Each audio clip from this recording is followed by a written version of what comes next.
Alors, s'agissant des utilisations d'énergie dans le bâtiment, je relèverai 4 défis principaux auxquels l'utilisation rationnelle des énergies peut contribuer. La maîtrise des émissions de gaz à effet de serre et, en l'occurrence, de CO2. Le développement harmonieux des énergies renouvelables dans le mix énergétique. Les attentes accrues en matière de santé et de confort. Et enfin, la préoccupation de la maîtrise des coûts. Tout d'abord, commençons par le CO2. Qui peut imaginer qu'un critère en énergie primaire conduit à la minimisation des émissions de CO2? Je cite juste pour mémoire au niveau national, qu'entre 1990 et 2012, les émissions françaises de CO2 ont été réduites de 8,8%, ce qui n'est pas mal. Et dans le même temps, la consommation finale d'énergie a augmenté de 8,7% et la consommation d'énergie primaire a augmenté de 13,6%.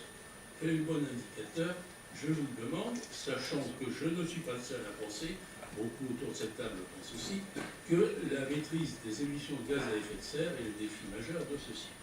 Il suffit pour s'en convaincre de lire un tout récent rapport de la Cour des comptes sur la mise en œuvre par la France du paquet énergie-climat, où on insiste sur le fait que la considération de plusieurs critères simultanément a conduit à des incohérences tout à fait regrettables.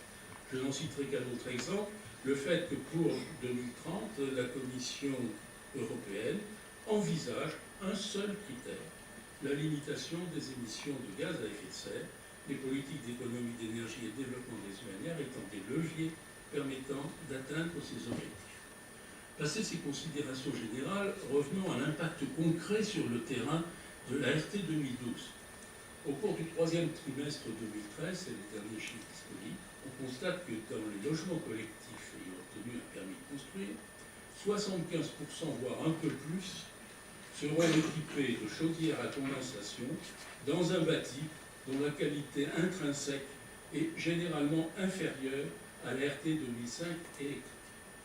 Je demande où est l'innovation. C'est évidemment pas ce qui se produit aujourd'hui.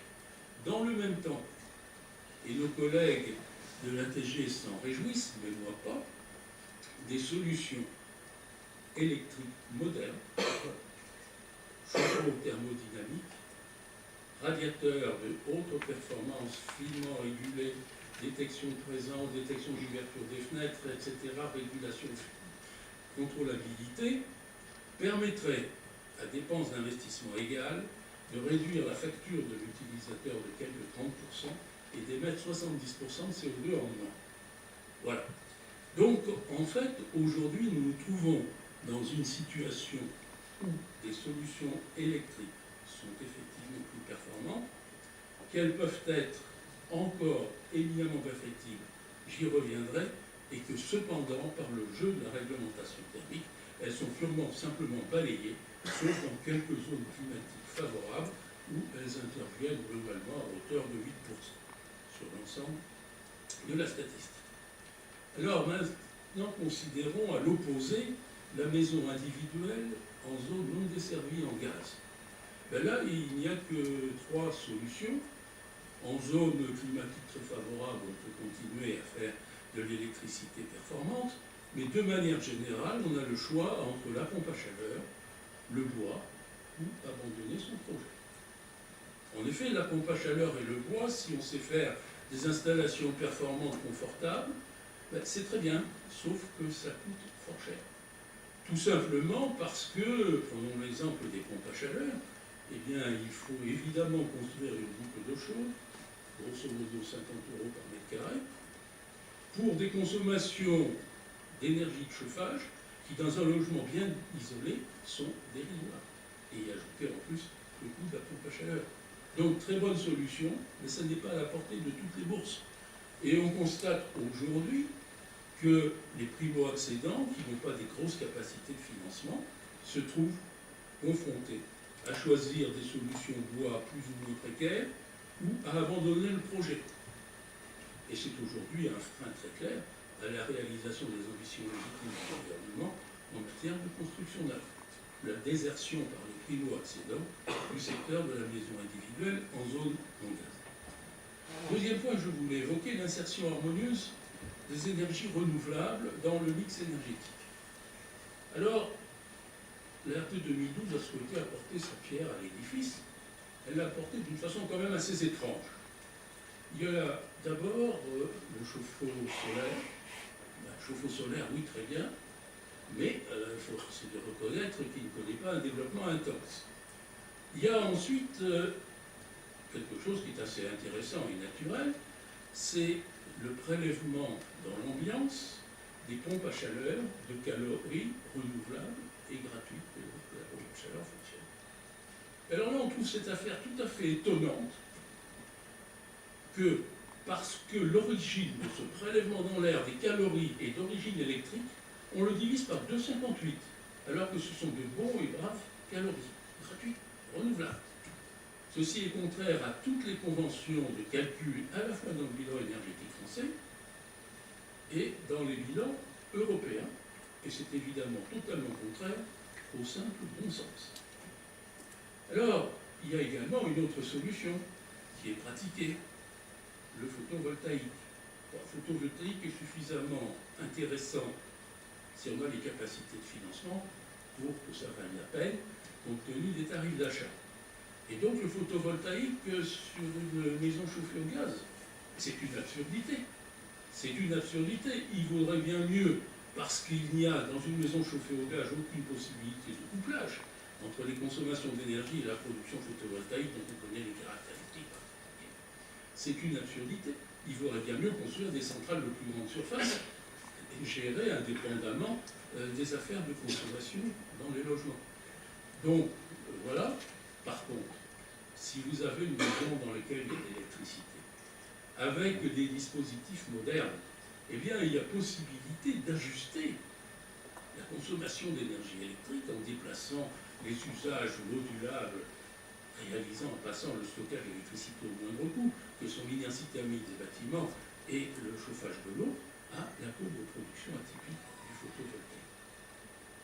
Je glisserai beaucoup plus rapidement sur le problème d'ensemble, mais qui est non moins important, c'est que nous voulions ou non, quelles que soient nos ambitions en matière de développement des énergies renouvelables, une grande part seront électrogènes intermittentes. Et si nous ne le faisons pas, nos voisins en injecteront suffisamment dans le réseau. Nous aurons donc besoin de trouver des moyens de régulation qui émettent peu de CO2 et qui sont le moins coûteux possible. Eh bien, l'expérience, la réflexion, montre avec évidence que c'est en associant la demande d'énergie électrique à l'intermittence de ces énergies renouvelables qu'on peut trouver les bonnes solutions. Donc, solutions électriques souples, intelligentes, gérables, communicantes, et qui vont jouer un rôle essentiel. Ces solutions, on commence par les tuer aujourd'hui, ça laisse mal augurer de l'avenir sur ce point. Je passe très rapidement sur les dimensions de confort sanitaire pour rappeler que le problème du renouvellement de l'air est quelque chose d'essentiel, que la question de la ventilation n'a pas suffisamment évolué, que dans la RT 2012, il est écrit dans le fascicule de vulgarisation, la RT 2012 n'interdit pas d'ouvrir les fenêtres, et que le moteur de calcul, lui, n'ouvre pas les fenêtres, comme le fait le consommateur. Je verrai donc énormément de choses à dire. La maîtrise des coûts, je l'ai évoqué, passe en place. Il est clair qu'elle n'a pas présidé à la conception de la RT 2012. Alors, que faire? Je dirais que la première chose à faire, c'est de ne pas aggraver la situation en ne surimposant pas à la RT 2012 des labels qui sont le droit fil dans la conception. On aggravera les problèmes de coût du logement, on pénalisera les ambitions en matière de construction neuve sans réel profit.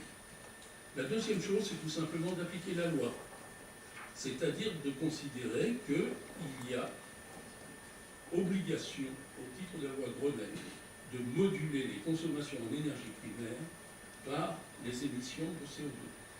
C'est très facile, il n'y a presque rien à retoucher, c'est dans un arrêté d'application, c'est prévu dans un moteur de calcul, il n'y a rien à changer, c'est facile. Comme le disait M. Delcamp, les outils intellectuels pour le faire sont prêts. La troisième chose, c'est dans une vision à plus long terme de pousser vraiment les feux sur les réglementations futures. Je suis de très près ce que fait à l'heure actuelle le groupe de réflexion sur le bâtiment responsable 2020-2050. C'est, me paraît, très intéressant. Il y a des pistes à creuser et je crois que le bâtiment intelligent, souple et communicant et donc électrique a une grande place dans les dispositifs de l'avenir. Merci, monsieur. Merci beaucoup.